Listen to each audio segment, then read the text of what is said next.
حضرت عبداللہ بن عمر رضی اللہ عنہما سے مروی ہے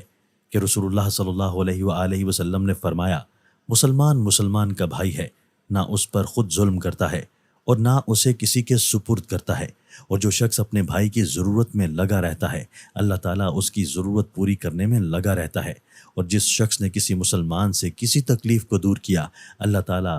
اس سے قیامت کی تکالیف میں سے کسی تکلیف کو دور کرے گا، اور جس شخص نے کسی مسلمان کی پردہ پوشی کی اللہ تعالیٰ قیامت کے دن اس کی پردہ پوشی کرے گا۔ حضرت انس بن مالک رضی اللہ تعالیٰ عنہ سے مروی ہے کہ رسول اللہ صلی اللہ علیہ وآلہ وسلم نے فرمایا، جس شخص میں یہ 3 عادتیں ہوں گی وہ ایمان کی مٹھاس چکھ لے گا، اللہ اور اس کا رسول اسے سب سے زیادہ محبوب ہو، اللہ کے لیے محبت کرے اور اللہ کے لیے نفرت کرے، اور یہ کہ ایک بڑی آگ جلائی جائے اور وہ اس میں کود دے، یہ کام اسے شرک کرنے سے زیادہ پیارا ہو۔